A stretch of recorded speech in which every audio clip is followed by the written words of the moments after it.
So what I want to talk to you today about is a topic called the blood-brain barrier. And a lot of people might have heard about this, but what I'm going to do is break it down and give you sort of an idea of exactly what the blood-brain barrier is and how it's relevant to epilepsy and how it could actually be relevant to the treatment of epilepsy as well. So I'm a professor in genetics in Trinity College in Dublin. I've been working with Colin Doherty for probably the best part of 10 years. And over probably the past 3 years, we've really started to focus on temporal lobe epilepsy. So we never really worked together on epilepsy. We worked together on concussive brain injury, traumatic brain injury, and then we started to come up with ideas about, how could we apply my expertise to his clinical expertise. So I'm not a clinician, I'm a basic researcher, and I run a research lab that's based in the genetics department in Trinity College. So if anyone ever wants to come and visit the lab, there's an open door policy. Just knock on the door and come in and visit my lab. We're up on the 3rd floor. So let me tell you, this is not new information for this audience, but temporal lobe epilepsy is by far and away the most common form of epilepsy in adults in the world.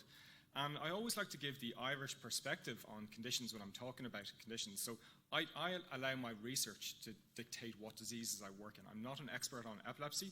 I'm an expert on blood vessels in the brain and blood vessels in the back of the eye. But whenever I talk at international conferences, I always like to give the Irish perspective. So in Ireland at the moment, we have about 37,000 people with epilepsy. And, it's obviously a clinical burden, but it's also an economic burden for our country and the internationally as well. So the annual costs associated with epilepsy treatment to the economy are estimated at over $15 billion. So this is an economic burden as well as a clinical burden on individuals and countries. And interestingly, with epilepsy, it's quite unusual for a neurological condition in that we do have drugs that treat it and treat it very, very well. So a lot of neurological conditions, we don't actually have drugs that can treat them because drugs have a lot of difficulty getting into the brain when they're taken as a tablet or when they're taken as an intravenous injection. The blood vessels in the brain have very, very selective ways for dictating what gets into the brain and what gets out of the brain. And that also includes drugs. So even though there are drugs in the market that could potentially treat Alzheimer's disease, they simply don't get access to the brain because the blood vessels will actively keep them out. And for good reason, because we don't want toxins getting into our brain. We don't want viruses. We don't want bacteria getting into our brain. So the blood vessels in our brain are really, really selective. So even though epilepsy has drugs that work very, very well for a vast majority of patients, about a third of patients are non-responsive, or they become non-responsive. So it does work initially, the drugs, but eventually they stop working. And that accounts for about 12,000 people in Ireland. Okay, so these are people who have, uncontrolled epilepsy. The drugs have stopped working, and each time they have a seizure, there's propagation of damage in the brain. So every seizure will drive more and more damage. So really, there's a major, major unmet clinical need for patients with treatment-resistant epilepsy. So if you open up a standard medical textbook and look at the blood vessels in the brain, this is the type of image that you'd see. You see the major blood vessels. In humans, we use about 25% of our daily energy intake simply to make our brain function. Okay, so when you're sitting having your lunch later on, the calories that are in that lunch, quarter of the calories that are in that dinner are going to make your brain simply function. And the reason is because the brain doesn't really, what we use, where do we get our energy from? We get our energy from glucose. So you drink a glucose drink, you get lots of energy, but it's very, very transient. Lots of organs are able to store glucose. So they're able to store, the petrol that allows our bodies to work. But the brain has no capacity to store glucose. And that means that the brain needs a constant supply of glucose. Okay? So the blood vessels in the brain are constantly sucking up glucose and putting it into the brain to allow the brain to work properly. And because of that energy demand, remember we have 100 billion brain cells make up the human brain. So there's a lot of brain cells in there, a lot of neurons. Because of the high energy demand of every single brain cell, we reckon that no neuron, no brain cell is ever more than about 10 microns away from a capillary. And that basically means that almost every single neuron in our brain has its own blood supply. It has its own capillary. So when we talk about diseases that are neurodegenerative, so everyone's heard of a neurodegenerative disease like Alzheimer's disease. We know what happens to Alzheimer's. The neurons die. People lose their short-term memory. They eventually lose long-term memory. But what we think is that as a neuron is dying, the blood vessel is going to become unhealthy as well. What happens to the blood vessel? Something has to happen to that individual blood vessel that supplies the individual brain cell.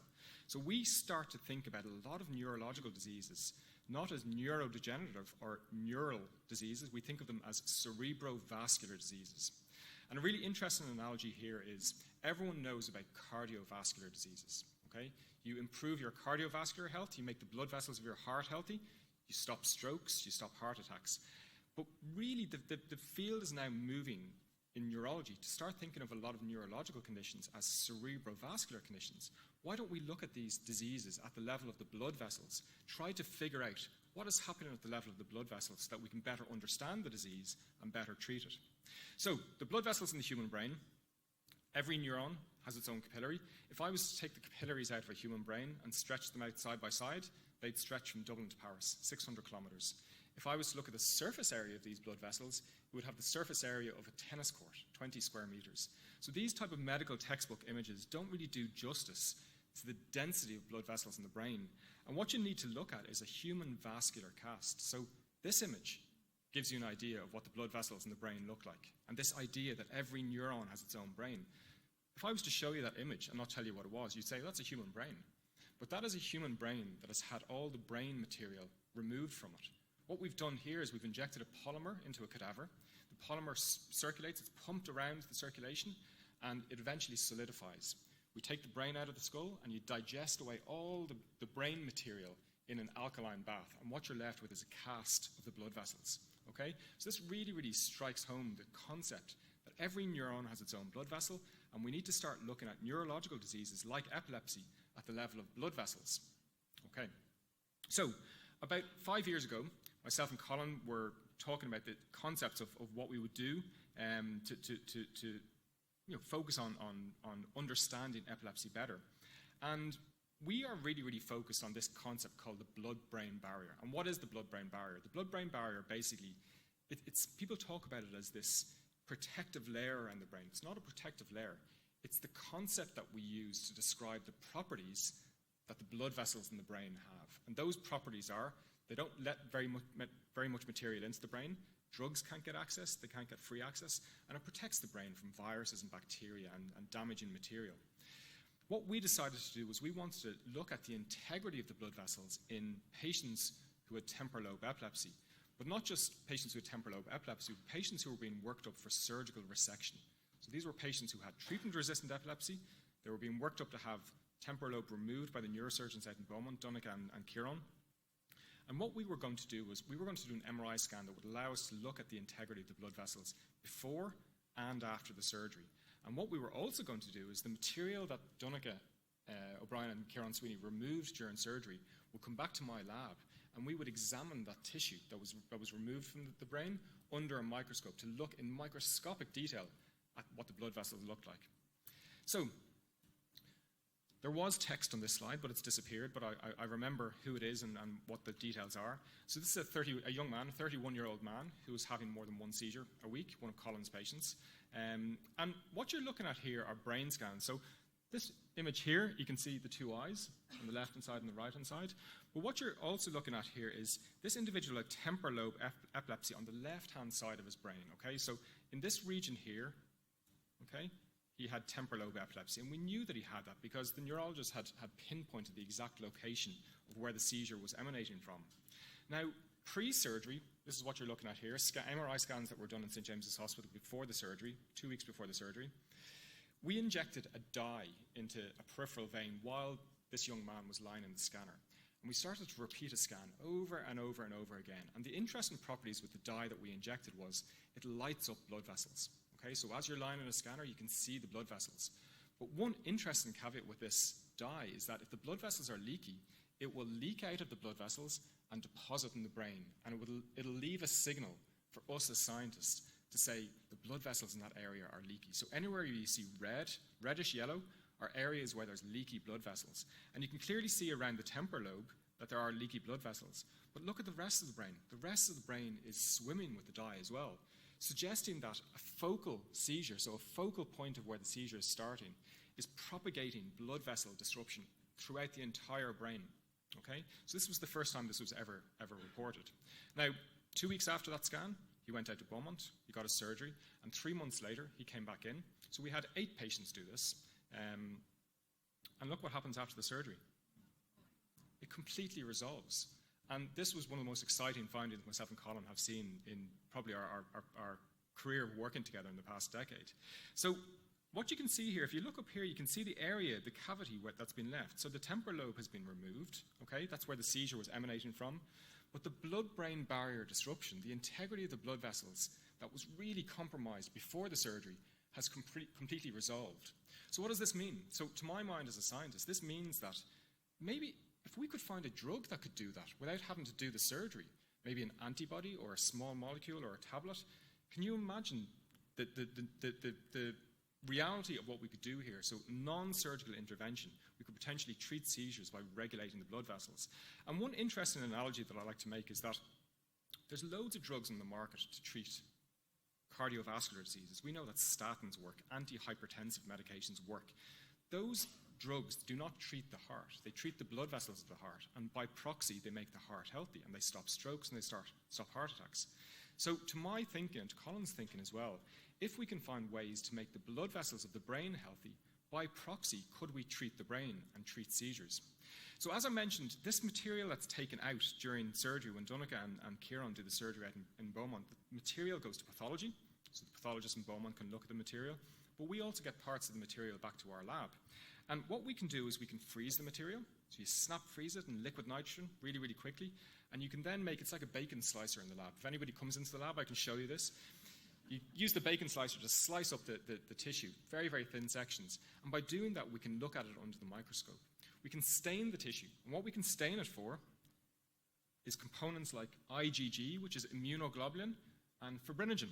And these are molecules that exist in the blood. Okay, so there's loads of this swimming around your blood.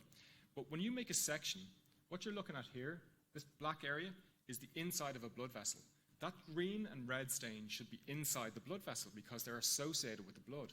But in this young man who had temporal lobe epilepsy, all of the material was outside the blood vessel. So his blood-brain barrier has been disrupted. So you see lots and lots of material that should be inside the blood vessels, outside the blood vessels. So this is real proof. So we have proof from MRI scans. We have proof from microscopy images of the tissue that was removed. And my lab does a lot of animal work as well. So we have a lot of animal models of disease that we know we can pinpoint the exact cause of what's driving the blood-brain barrier disruption. Now, in epilepsy, there's always been a sort of an ongoing debate as to a chicken and an egg scenario. So what is causing the blood vessel disruption? Is blood vessel disruption driving the seizure activity, or is seizure activity driving the blood vessel disruption? But, you know, whenever I bring up this topic, this philosophical concept of a chicken and egg scenario, my 9-year-old daughter always points out to me, "Daddy, this is a silly idea. It's very clear that eggs appeared much earlier in time because turtles, evolutionary, were here before chickens. So eggs came first. Eggs come before chickens." So my take on this and my learnings from my 9-year-old daughter is maybe we're asking the wrong question. The question shouldn't be, you know, what is driving the seizures? Is it blood vessel disruption that's driving the seizures, or is it seizures driving blood vessel disruption? My take is we should be saying, can regulating blood-brain barrier and blood vessel integrity in the brain treat patients with epilepsy? And that's really what the next stage is, what my lab is doing, and we're working with Colin to drive this. So what I'll do is I would like to open it up to some questions. But in conclusion, you know, we think that we have got to the point where we really understand the molecular nature of what's driving seizure activity at the level of blood vessels. And because we have that understanding, our next stage is to potentially develop molecular or gene therapies. And you need to be very, very cautious here. I mean, it's all well and good me saying we're going to do this and we may not have a therapy. The vast majority of things when we're, you know, driving translational research, they don't translate for a whole number of reasons. But at the moment, what we're trying to do is we're trying to identify small molecules, small drugs that you can take as a tablet that could regulate the blood vessels in the brain. We're also going on to this next generation of medicines that you know, are existing in the 21st century, of gene therapies. So trying to find ways to have a very, very safe viral particle that we can put components of the blood-brain barrier into that particle and then introduce it surrounding the areas that we know seizures are emanating from. And really, to cut a very, very long story short, we do think that restoring blood-brain barrier integrity can prevent seizures.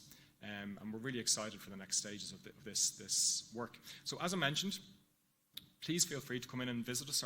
Our door is open in the genetics department. We're at the very, very back of Trinity College, Lincoln Place Gate, beside the dental hospital. We're on the 3rd floor, and I'd be delighted to show anyone at any time around the labs and talk in more detail about our work. And I really hope there's some questions, and I'd be delighted to answer them.